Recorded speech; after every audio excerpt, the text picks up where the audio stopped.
nós vamos começar uma obra do zero. E o primeiro item que nós vamos abordar nessa live de hoje são os serviços iniciais, os serviços preliminares. E é desses serviços que nós vamos falar hoje, tá bom?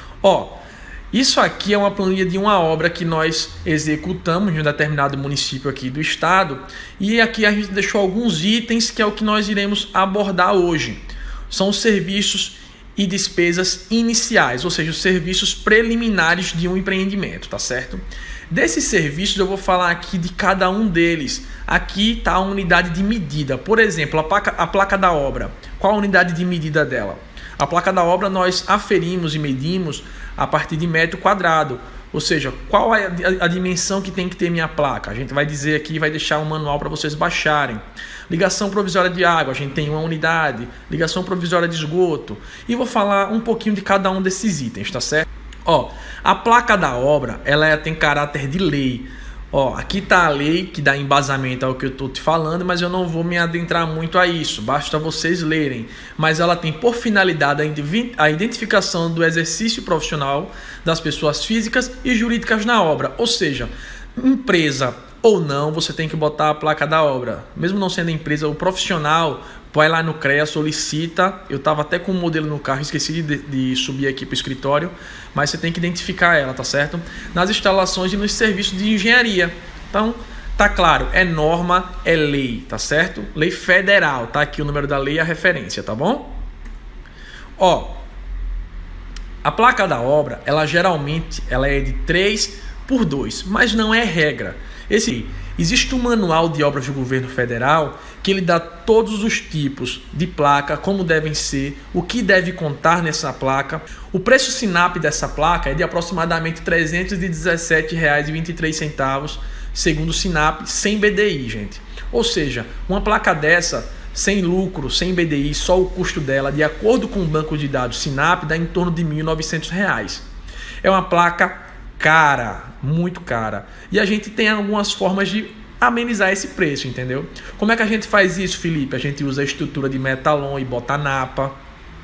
E aí quando a gente vai para outra obra, nós rasgamos a napa e depois reutilizamos a estrutura metálica e colocamos outra napa, assim utilizando em diversas obras diferentes. Do mesmo jeito, a placa metálica de zinco, nós pintamos ela, no final nós pintamos novamente e utilizamos em outra obra. Mas as informações importantes que deve ter na placa da obra é o seguinte: o valor total da obra, a comunidade que está sendo atendida, o município e o objeto, ou seja, vai ser uma quadra, vai ser uma creche. Os agentes participantes é o que? A Caixa Econômica Federal e a Prefeitura, o governo federal, a Prefeitura e não sei quem, vai botando aí as pessoas que estão envolvidas nesse empreendimento.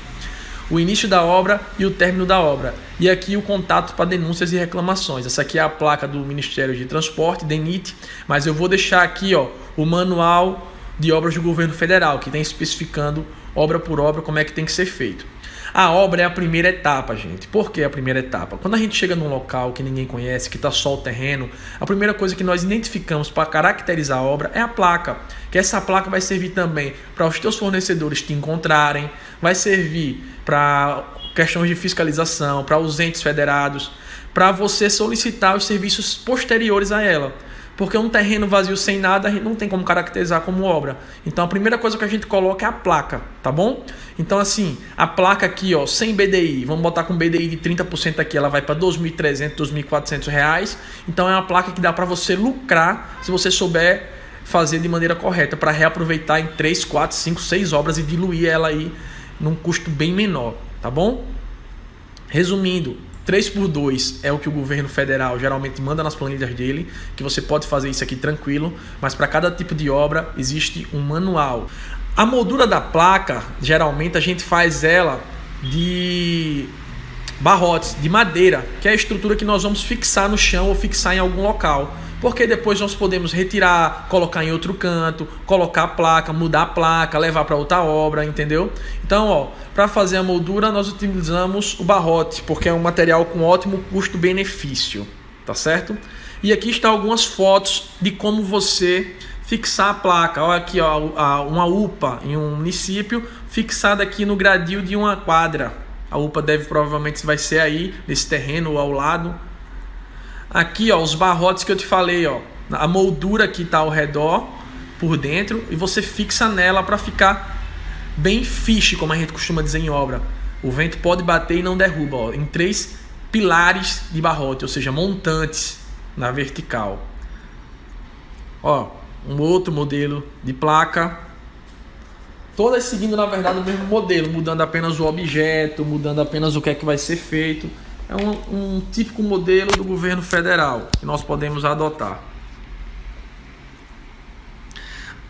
Colocada a placa da obra, você já tem uma identificação, você já iniciou. O pessoal já vai começar a passar por lá e vai dizer o que é que vai acontecer ali, já vai gerar curiosidade nas pessoas. Os profissionais, os serventes e pedreiros já vão começar a se direcionar na tua obra para pedir emprego. Porque o primeiro sinal que você deu que ia acontecer alguma coisa é quando você colocou a placa da obra, do empreendimento. Só que só a placa, ela é meio que um local para identificar a obra. Então, ela por si só não vai executar obra nenhuma. O que é que você vai fazer através da placa? Você vai solicitar as ligações provisórias nos serviços preliminares. O que seria isso? A água da obra, porque você tem que ter água para construir e tem que ter água para atender as necessidades trabalhistas, o que a NR 18 pede. Você tem que fornecer água gratuita para os seus colaboradores, tá certo? Água potável. Então, primeira coisa que a gente vai fazer é a placa, em seguida as ligações provisórias. Primeiro a água, em seguida a ligação provisória de esgoto. Gente, o que é que a gente faz nessa situação? Se a gente está construindo uma casa para alguém, a gente tem todos os projetos em mão. Se essa casa vai ter uma fossa séptica, então a gente começa a obra fazendo a fossa séptica dela. Porque fazendo a fossa séptica você atende tanto os banheiros do vestiário como o banheiro da edificação, da obra que você vai construir posteriormente, e já fica embutida no custo, porque você não vai precisar refazer. Por exemplo, aqui está a minha fossa séptica, não é isso? Eu monto o meu banheiro do canteiro de obras aqui, monto a minha fossa séptica e construo primeiro ela para poder eu dar continuidade ao restante da obra, porque aqui eu não vou precisar diluir esse orçamento, porque essa fossa séptica já vai estar inclusa no valor da obra, ou seja, eu estou poupando custos. Deu para entender, pessoal? Eu não fiz uma nova fossa só para canteiro, para custo de obra, eu reutilizei a que eu já iria construir para o meu empreendimento. Se não tem fossa séptica, eu tenho rede de esgoto próxima, tenho rede coletora e vou procurar o meu ponto de esgoto adequado, porque eu tenho que ter isso na minha obra, né? O pessoal vai usar o banheiro, o pessoal vai ter necessidades fisiológicas e você tem que prever isso na sua obra. Então, esses serviços preliminares contam com o serviço de esgoto também. Então, recapitulando, já falamos sobre a placa da obra, já falamos sobre a ligação provisória de água e agora estamos sobre a ligação provisória de esgoto, tá certo? Essa é uma live curtinha. Em seguida, nós vamos fazer a ligação provisória de energia elétrica. Sem energia e sem água, ninguém trabalha na obra. Concordam comigo? Nós temos diversos equipamentos e máquinas que necessitam de energia elétrica e de água para poderem funcionar. Então, a grande dica que eu dou é o seguinte: procure entender, se no seu projeto do empreendimento o sistema é monofásico e os seus equipamentos atendem ao sistema monofásico, você vai e já pede a ligação final e utiliza dela, e depois você só vai refazer o quê? Só mudar o nome da pessoa que vai tocar, porque vai estar no nome da construtora e depois você vai passar para o dono do empreendimento, tá bom? Mas vamos lá, na sua obra ela é monofásica, o projeto da sua residência é monofásico e chegou lá, você tem uma betoneira trifásica, então você vai ter que pedir uma ligação provisória. Toda obra você precisa de vários equipamentos eletromecânicos, você precisa de água para poder continuar. Então assim, nós já ligamos a água, já ligamos o esgoto, já estamos com a placa da obra pronta, agora nós precisamos de energia elétrica. E a grande dica é a seguinte: pega no teu projeto final e vê se a ligação inicial lá ela é de monofásica ou trifásica. Se for monofásica, você vai olhar os seus equipamentos que você vai utilizar na obra. Se os seus equipamentos são monofásicos, você já faz a ligação final. No final já vai deixar o poste prontinho, bonitinho, no canto que tinha que ficar, ou seja, só vai ter um gasto uma vez. Se no seu equipamento você tiver equipamentos como uma betoneira trifásica de 400 litros e a ligação da casa é monofásica, então você vai ter que pedir realmente uma nova ligação. Uma ligação trifásica para ser utilizada durante a obra, e quando terminar a obra, você vai pegar, reaproveitar a estrutura, mas vai colocar um novo medidor, uma nova caixinha para medidor monofásico, tá certo? Então, nossa obra já dá para continuar, né, gente? Já temos aí energia elétrica, já temos água, já temos esgoto, já temos a placa.